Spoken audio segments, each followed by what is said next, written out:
Hola, ¿qué tal, colegas? Es un placer saludarlos, soy Sid y les doy la bienvenida a este segmento de video en el cual vamos a hacer un análisis del dólar contra el yen japonés, no solamente por la formación técnica, sino porque, como saben, ya el próximo mes aparentemente vienen subidas en el tipo de interés en Estados Unidos.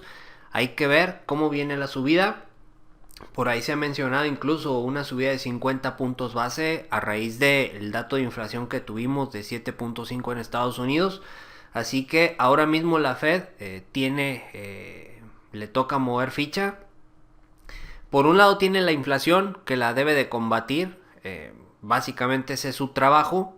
Pero si elevan el tipo de interés, puede llegar un pinchazo en burbuja en bolsa, porque mucha gente va a salir de ahí, va a huir de bolsa para refugiarse en activos entre comillas seguros bajo un tipo de interés más alto.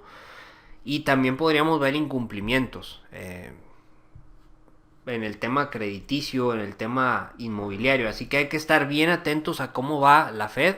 Acercándose la fecha, se van a ir calentando los noticieros. Vamos a tener que estar bien atentos a los datos concretos más que a las opiniones y nosotros formar nuestra propia opinión. Más adelante vamos a ver un poquito acerca de esto. Pero bueno, vamos a entrar un poquito en la explicación técnica. Cuadro mensual. Si nos vamos hacia el pasado, tenemos 1985, por ahí se dio el acuerdo de Plaza en el cual las cinco potencias, el G5 de aquel entonces, entre ellos Japón y Estados Unidos, se ponen de acuerdo para debilitar al dólar, porque en aquel entonces presentaba mucha fortaleza el dólar y como consecuencia pues era complicado negociar con Estados Unidos. Se ponen de acuerdo. Estados Unidos también necesitaba activar su economía, necesitaba que el dólar se moviera. Y bueno, pues vienen estos acuerdos y el yen japonés acá se ve fortalecido. De hecho, tenemos una etapa de auge en Japón en los 80s, cuando ellos eran básicamente el símbolo de la tecnología, el Walkman, aquellos primeros videojuegos, etcétera. Toda la tecnología venía de Japón. Fue un auge que tuvo Japón en aquel entonces. Se aplicó estímulo fiscal, se aplicó emisión monetaria. Sin embargo, en algún punto llega 1995 y Japón es un fenómeno muy extraño lo que ocurre en Japón, porque la gente tiene mucha cultura de ahorro. Entonces, cuando bajaban los tipos de interés, la gente no salía a gastar. Entonces empezaron a tener problemas deflacionarios. Y con el tema que tuvimos previo del sistema o bueno, el movimiento de auge y estancamiento, bueno, pues resulta que Japón se ha quedado estancado desde entonces.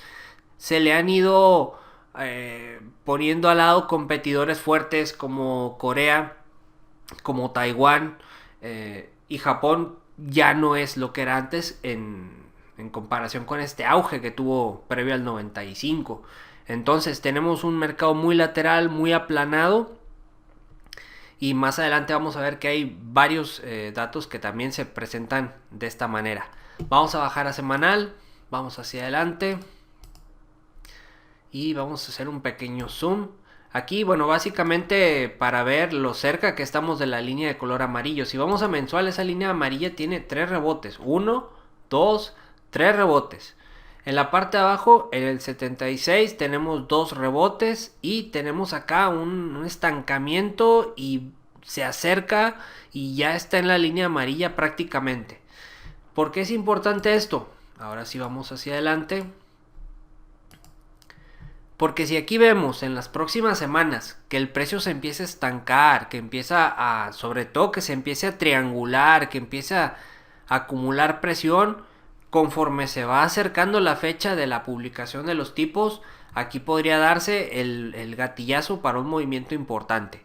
Si llega la Fed con un tipo de interés, digamos un aumento de 25 puntos base, podríamos ver una ruptura quizá tímida, podríamos ver un avance quizá algo lento. Se estaría fortaleciendo el dólar en este movimiento hacia arriba del tipo de interés, pero no tanto. Si vemos una subida de 50 puntos base, hay una cosa a considerar. Primero, la fortaleza, que es una inyección de adrenalina que le vas a dar al dólar. Pero segundo, que la inflación está empezando a preocupar a la Fed, porque una subida de ese nivel Significa que lo hace a pesar del riesgo de que haya incumplimientos crediticios o que se pinchen burbujas en bolsa, sobre todo en algunos sectores. Entonces, eso.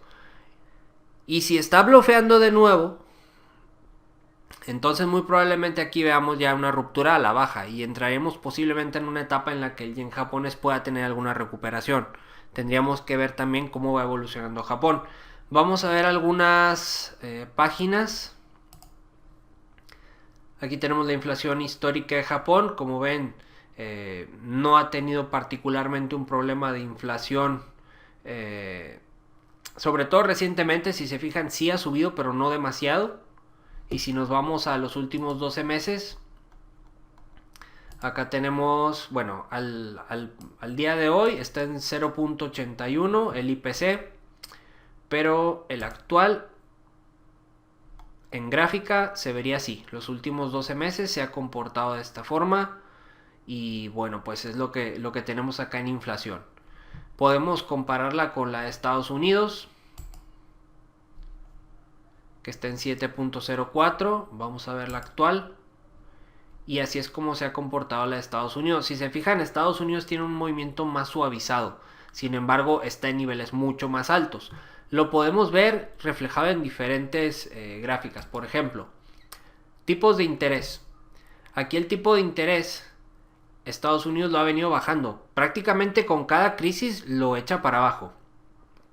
Acá tenemos 2000, 2001. Viene la crisis de las .com. ¿Qué hace la Fed? Baja tipos de interés. Cuando ya cree que ya se recuperó la economía, empieza de nuevo escalonadamente a subir los tipos de interés. En este caso llega 2006, 2007 y viene la crisis de Lehman Brothers, la de la subprime, y de nuevo y agresivamente bajan hasta cero el tipo de interés. Aquí está. Y se ha quedado así 2010, 2015, etcétera, hasta 2015 diciembre, que empiezan de nuevo las subidas tímidamente. Sin embargo, acá no llega mucho hacia arriba, llega a 2.25 y con el tema del COVID, que de hecho, bueno, el COVID fue un poquito más adelante, fue por aquí. Ahí está. Marzo 2020 fue la caída en los tipos de interés y se ha quedado prácticamente plano. Y pues hay que ver ahora cuál es la movida que va a hacer la Fed. Japón, en cambio, y quiero que se fijen en el rango en el que nos estamos moviendo, de 8 a 0. En cambio, en Japón está comprimido. Si se fijan, mientras la Fed subió bastante los tipos de interés antes de la subprime, aquí subió medio punto. Y cuando la Fed desplomó el tipo de interés, aquí bajó 2008, 2010, lo llevó a cero hasta el 2010. Y de ahí pasó a incluso negativo. A partir de 2016 tenemos un tipo de interés negativo de menos 0.1. Entonces, si se fijan, aquí Japón está un poco comprimido. En cuanto a los bonos, bueno, Estados Unidos está manejando el de bono de 10 años a 2% y Japón 0.21. También se entiende porque Estados Unidos está enfrentando una inflación de 7.5 y Japón 1.7. Entonces, ellos están en una zona, digamos, un poco más comprimida. El detalle, y por lo que saco el tema de Japón, es que Japón tiene un nivel de deuda muy elevado. Estamos hablando de 235% sobre el PIB anual. Entonces, es mucho el nivel de deuda. También, mencionar lo que les decía del ahorro en Japón. Mucha de esta deuda es interna en Japón. Entonces, sí hay mucha exposición al dólar y por eso puede haber un movimiento considerable. Pero no nos dejemos llevar tanto por el número porque Japón es un caso muy particular. Por eso es importante que vean por ahí el tema de la crisis que hubo en Japón en los 90s. Y bueno, pues básicamente es eso. Antes de irme, para los que estén con el tema del euro también, vamos a darle una revisión a una noticia que acaba de salir y se las quise compartir. Lo que les decía de que cuando observemos las noticias veamos los datos y no solo la opinión. O lo principal es ver el dato y nosotros formar la opinión. Por ejemplo, acá Christine Lagarde acaba de salir esta noticia de que tomará las medidas adecuadas en el momento adecuado para garantizar la estabilidad de los precios de la eurozona.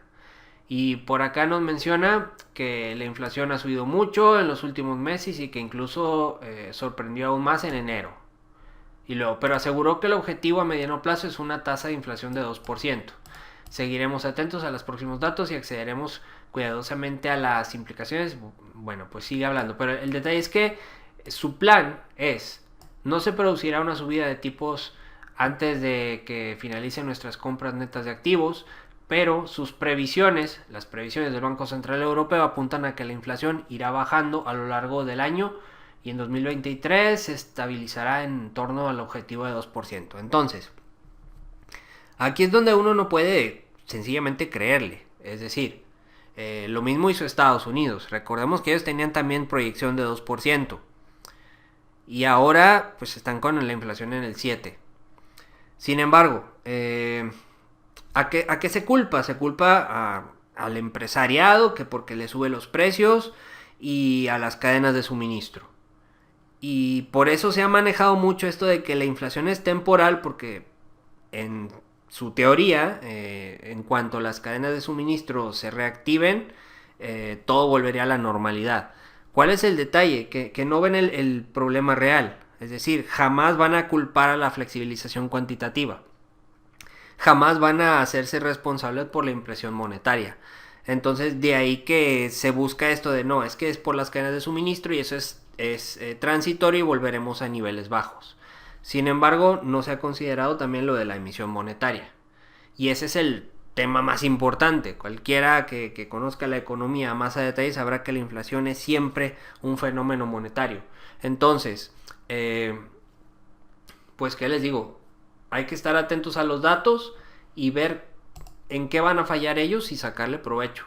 Muy probablemente si Estados Unidos se ve obligado a subir los tipos, aunque acá se diga que no, van a tener que seguirle el paso. Así que pues por ahora es todo. Recuerden que los videos de análisis se están subiendo a Odyssey. Prácticamente todo se está subiendo primero a Odyssey. Si se quieren crear una cuenta, les dejo un link en la descripción. Y bueno, pues ahí pueden checar las ventajas de usar esta plataforma, porque pues es algo que no tiene publicidad y eso ya me viene muy bien. Y si ustedes participan y todo o suben contenidos, pues también les genera algún token. Entonces bueno, pues para los que quieran unirse a la comunidad, por ahí les dejo un link. Y por acá nos seguimos viendo, voy a estar haciendo algunos análisis. Y lo que les decía de que se creen la cuenta es para que me puedan comentar, porque a mí me gustaría que me comentaran qué gráficos quieren que revisemos, porque pues para irlos preparando con datos y todo, para hacer un análisis más a detalle. De momento me despido, les mando un fuerte abrazo y que estén de lo mejor. Hasta la próxima.